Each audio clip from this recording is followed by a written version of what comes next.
Hello दोस्तों, plus point के YouTube के वीडियोस में आपका स्वागत है। दोस्तों, मेरा नाम है निकेत शाह। दोस्तों, आप में से कई सारे लोगों को कन्फ्यूजन बना हुआ रहता है कि सर ये एसी मोटर और ये डीसी मोटर में क्या डिफरेंस है, उसके अंदर टेक्निकली क्या डिफरेंस है, इसको डिटेल में हमें समझना है इस वीडियो के अंदर। याद रखिए कि वीडियो अगर पसंद आएगा तो लाइक और शेयर करना ना भूलिए वीडियो को, ठीक है। तो चलिए शुरुआत करते हैं। एसी और डीसी ये दोनों मोटर के बीच में क्या डिफरेंस है टेक्निकल तौर पर, ठीक है। तो सबसे पहले अगर मैं डिफरेंस की बात करूं तो इसके अंदर एसी और मोटर और डीसी मोटर ये दोनों के अंदर जो कंपोनेंट्स रहते हैं उसके अंदर पहले तो बहुत सारे डिफरेंस है। उसके बाद हम लोग समझेंगे उसके टाइप्स के बारे में। उसके बाद में हम लोग समझेंगे नेचर ऑफ इनपुट करंट, यानी कि दोनों के लिए कौन सा करंट चाहिए, किस प्रकार से फेस सप्लाई होता है, उसमें कम्युनिकेटर जो रहता है उसका इस्तेमाल क्या होता है, किस तरीके से होता है, नंबर ऑफ टर्मिनल्स के बारे में देखेंगे, एप्लीकेशंस देखेंगे, फिर स्टार्टिंग के बारे में देखें, पोजीशन ऑफ आर्मेचर के बारे में देखेंगे और मेंटेनेंस कॉस्ट। तो ये सब टॉपिक्स के ऊपर हम लोग एसी और डीसी ये दोनों मोटर्स का डिफरेंस को समझने की कोशिश करेंगे। इसमें ये सब जो टॉपिक्स है उसको एकदम डिटेल में समझेंगे। तो चलिए सबसे पहले शुरुआत करते हैं inside motor AC and DC, यानी कि एसी मोटर और डीसी मोटर के अंदर रहता क्या है डिफरेंस, ठीक है। तो सबसे पहले बताओ, तो ये एसी मोटर है। आप देख सकते हैं कि यहाँ पे ये जो हिस्सा आप देख रहे हैं यहाँ पे वाइंडिंग किया हुआ है, करेक्ट। ये स्टेटर है और ये उसका रोटर है। और जबकि डीसी मोटर में ये स्टेटर है और ये उसका रोटर है जिसको हम लोग आर्मेचर बोलते हैं, ठीक है। तो इसके अंदर अगर मैं पार्ट्स को समझाऊँ आपको तो यहाँ पे एंड बेल रहता है और यहाँ पे उसकी बॉडी रहती है। बॉडी के अंदर स्टेटर लगा हुआ रहता है जो कि वाइंडिंग मैंने आपको बताया। रोटर जो रहता है उसके आजू बाजू में फैन ब्लेड रहता है उसके कूलिंग सिस्टम के लिए, और आगे एक बेरिंग मतलब बेरिंग लगा के बंद कर दिया जाए मोटर को। तो इतने हिस्से रहते हैं हमारे एसी मोटर के बीच में। डीसी मोटर की अगर मैं बात करूं तो उसके अंदर ये जो स्टेटर है, आप उसको फील्ड कॉइल यहाँ पे लगी हुई, यानी कि यहाँ पे एक कॉइल लगी हुई है। साथ ही साथ ये है उसका आर्मेचर, ठीक है। ये रोटर बोलते हैं यहाँ पे, डीसी मोटर में उसको आर्मेचर बोल के, क्योंकि यहाँ पे भी वाइंडिंग अलग से रहती है, ठीक है। तो ये बेसिक डिफरेंस है अंदर से, यानी कि अगर मैं एसी मोटर और डीसी मोटर को अंदर से बताने की कोशिश करूँ तो ये पहला डिफरेंस है। फिर उसके प्रकार की अगर मैं बात करूँ तो बहुत ही बेसिक प्रकार है। एसी मोटर के दो प्रकार है। कौन से? एक सिंक्रोनस और एक इंडक्शन, ठीक है। सिंक्रोनस और इंडक्शन, उसके अंदर फिर काफ़ी सारे अलग अलग प्रकार रहता है, लेकिन ये दो मेन प्रकार है, सिंक्रोनस और इंडक्शन। ये क्या है, कैसे काम करता है, इसका पूरा डिटेल मैंने यहाँ पे लिखा हुआ है, ठीक है। डीसी मोटर की बात करें तो उसमें भी दो प्रकार है। एक रहता है ब्रश और एक रहता है ब्रश लेस। अभी मैं एग्जांपल दे दूं आपको, तो आमतौर पे जब जो डीसी मोटर देखते हो सब ब्रशेस ब्रश वाली डीसी मोटर रहती है, और ब्रश लेस यानी कि जो ड्रोन वगैरह रहता है उसके अंदर जो मोटर का प्रयोग होता है वो सब ब्रश लेस डीसी मोटर रहती है। तो ये मेजर डिफरेंस है एसी मोटर और डीसी मोटर के बीच में, ठीक है। इसके बाद नेचर ऑफ इनपुट की बात करें, यानी कि जाहिर सी बात है एसी मोटर यानी कि उसको अल्टरनेटिव करंट का पावर सप्लाई दिया जाएगा, ठीक है। जैसे कि आपको यहाँ पे नजर आ रहा है एनिमेशन के अंदर, आप देख सकते हैं यहाँ पे 3 फेज वाली मोटर यहाँ पे बताई गई है। तो यहाँ पे 3 फेज अल्टरनेटिव करंट दिया गया है और उस हिसाब से ये रोटर जो है घूम रहा है, अंदर मोटर जो है उसका काम कर रहा है, ठीक है। डीसी मोटर की अगर मैं बात करूं तो आप देख सकते हैं यहाँ पे उसको सप्लाई देखिए, ये जो आपको दिख रहा है एक लंबा लाइन है और एक छोटा लाइन है, ये आपका डीसी सप्लाई का लाइन है। यानी कि आपका डीसी यानी कि समझो बैटरी से दिया हुआ ना वोल्टेज, या कोई चार्जर से आपने कोई वोल्टेज दे दिया, तो वो सब डीसी सप्लाई रहते हैं आमतौर पे, ठीक है। तो ये डीसी और एसी वो तो जनरल है और ये समझने जैसी बात है, ठीक है। फिर उसके फेस सोर्स की अगर मैं बात करूं तो एसी सप्लाई जो रहता है उसमें जनरली सिंगल फेज और 3 फेज ऐसी दो अलग अलग प्रकार की मोटर्स मिलती है। सिंगल फेज मोटर जो कि आमतौर पे हमारे घरों में इस्तेमाल होती है, जो पानी भरने के लिए, जो टंकी का पानी भरने के लिए जो होती है, वो सब सिंगल फेज मोटर रहती है। और हमारी बिल्डिंग्स के अंदर जो लगी हुई मोटर रहती है जिसमें बहुत ज़्यादा फोर्स है और बहुत ज़्यादा पानी अगर खींचना रहेगा ज़मीन में बोरवेल से आमतौर पे, तो वहाँ पे जो इस्तेमाल होती है वो 3 फेज मोटर का इस्तेमाल किया जाता है। ओके, 3 फेज यानी कि 3 एसी सप्लाई की लाइन को बनाया हुआ, जनरली जो बिल्डिंग्स में सप्लाई आती है वो 3 फेज की ही आती है। और ये हमारे एरिया में जो डिस्ट्रीब्यूशन होता है वो 3 फेज का ही रहता है। तो 3 फेज इंडक्शन मोटर रहती है, लीफ वगैरह की जो मोटर होगी वो भी 3 फेज ही रहती है आमतौर पे। और डीसी मोटर की बात करें तो उसका जो करंट सोर्स रहता है वो सिंगल सोर्स रहता है। सिंगल सोर्स का मतलब एक बैटरी लगा दिया, मेरा समझो मोटर चालू हो गया, समझो आपने कोई चार्जर से या कोई एडाप्टर से आप चला रहे हैं, तो सब डीसी मोटर्स रहती है आमतौर पे, ठीक है। ये बहुत मतलब जनरली आमतौर पे जो खिलौने वगैरह रहता है उसमें जो मोटर का प्रयोग होता है, एक मैं बेसिक एग्जांपल दे रहा हूँ, ऐसा नहीं कि खाली खिलौने में ही, बड़े बड़ी जगह पे भी डीसी मोटर का इस्तेमाल होता है, लेकिन इसमें सिंगल फेज ही रहता है। जबकि जो एसी मोटर्स रहती है उसमें सिंगल फेज और ट्रिपल फेज दोनों ऑप्शन का प्रयोग किया जा सकता है।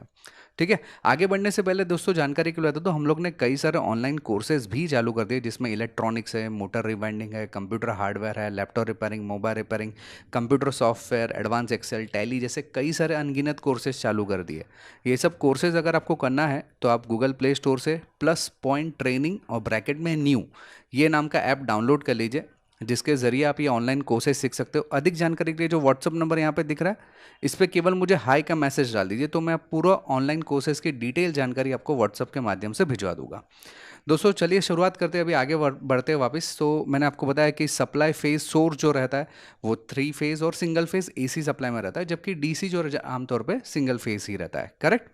इसके बाद कम्युनिकेशन प्रोसेस यानी कम्यूटेटर, इसको आमतौर पे डीसी मोटर्स जो रहती है उसमें ये वाला जो हिस्सा आपको दिख रहा है इसको हम लोग आर्मेचर बोलते हैं, करेक्ट। और ये वाला जो हिस्सा आपको आगे का हिस्सा दिख रहा है ये इसका कम्यूटेटर है। कम्यूटेटर जो रहता है आमतौर पे इस पे ब्रश लगा हुआ रहता है, ये देख सकते हैं, ये काले कलर का आपको दिखाई दे रहा है, ऊपर पट्टी है और उसके नीचे ब्रश है। ये ब्रश इसके साथ में कम्यूटेटर के साथ में जुड़ा हुआ रहता है। तो सप्लाई जो दिया जाता है वो ब्रश के जरिए इसके ऊपर जाता है, ओके। और ये कार्बन ब्रश जो रहता है, ये जो ब्रश रहता है काले कलर का, वो कार्बन का रहता है, ठीक है। और उसके ज़रिए इसमें सप्लाई जाता है और आर्मेचर में इसके ज़रिए यानी कम्यूटेटर के ज़रिए ही सप्लाई पहुंचाया जाता है। जबकि एसी सप्लाई में ऐसी कुछ मतलब प्रोसेस की ज़रूरत ही नहीं है, वो सब कुछ रहता ही नहीं है। इसलिए एसी सप्लाई में कम्यूटेटर का कोई मतलब ही नहीं होता, ये केवल और केवल डीसी मोटर्स के अंदर ही इस्तेमाल किया जाता है, ठीक है।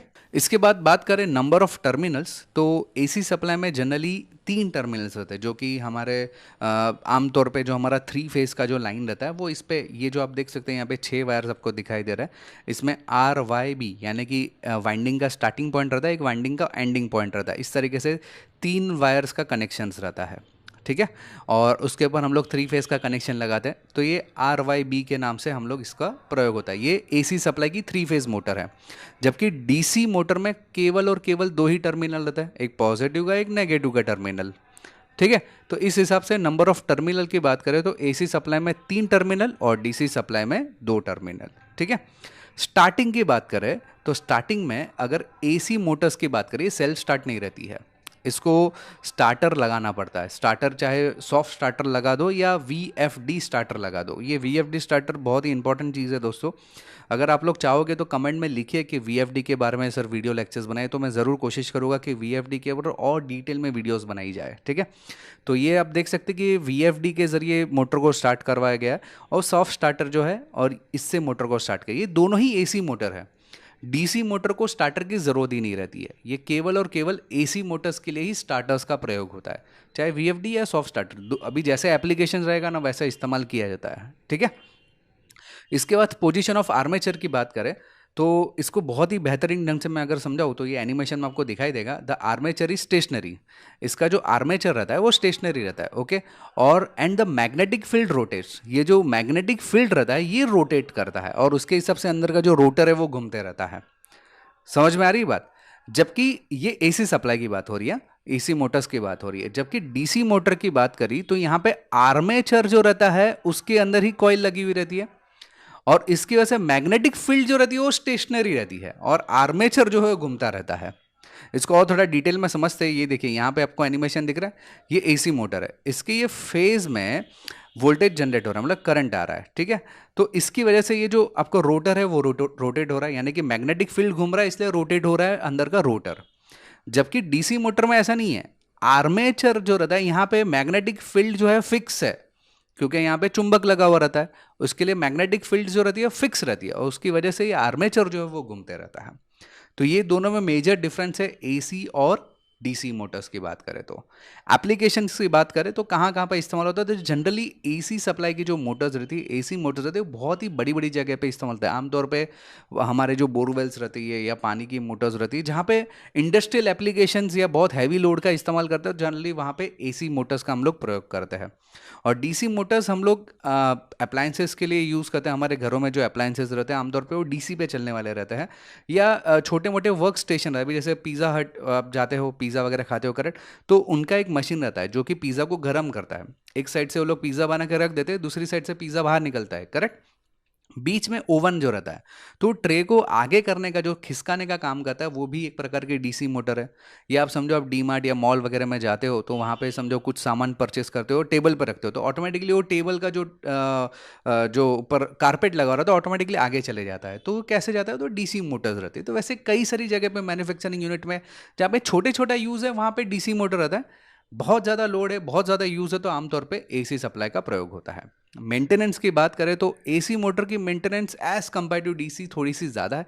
ऐसा नहीं कि डीसी में बिल्कुल मेंटेनेंस नहीं है, डीसी में उसके जो ब्रशेस रहता है ना, वो बार-बार चेंज करने पड़ता है। लेकिन एसी मोटर्स की बात करें तो उसमें थोड़ा-सा मेंटेनेंस कॉस्ट थोड़ा-सा ज़्यादा रहता है। याद रखिए कि एसी मोटर में अगर पानी चला गया है या कुछ प्रॉब्लम आ जाता है, उसको कैसे रिपेयर किया जाता है, उसका यहाँ पे आपको वीडियो दिख रहा है, ये आई का आइकॉन दिख रहा है, यहाँ से वो वीडियो को भी देख सकते हो। वीएफडी के बारे में भी आपको यहाँ से इन्फॉर्मेशन मिल जाएगा। तो आई होप कि दोस्तों ये वीडियो आपको पसंद आया रहेगा। याद रखिए कि वीडियो पसंद आया तो लाइक और शेयर करना ना भूलिए वीडियो को। दोस्तों, अगर आपको ऑनलाइन कोर्सेज करना है तो ये मेरा व्हाट्सअप नंबर है, जिसमें मुझे केवल हाई का मैसेज डाल दीजिए। आप मुझे कॉल भी कर सकते हैं, अलग नंबर भी दिया है जिस पे आप मुझे कॉल भी कर सकते हैं। चलिए दोस्तों, इस वीडियो में इतना ही। Thanks for listening. अगर आप नए हैं चैनल के ऊपर तो सब्सक्राइब का बटन दबा के बेल का आइकन दबा दीजिए, ताकि मेरे जो भी नए वीडियोज़ आए उसका नोटिफिकेशन आपको जल्द से जल्द मिल जाए। चलिए दोस्तों, इस वीडियो में इतना ही। Thanks for listening.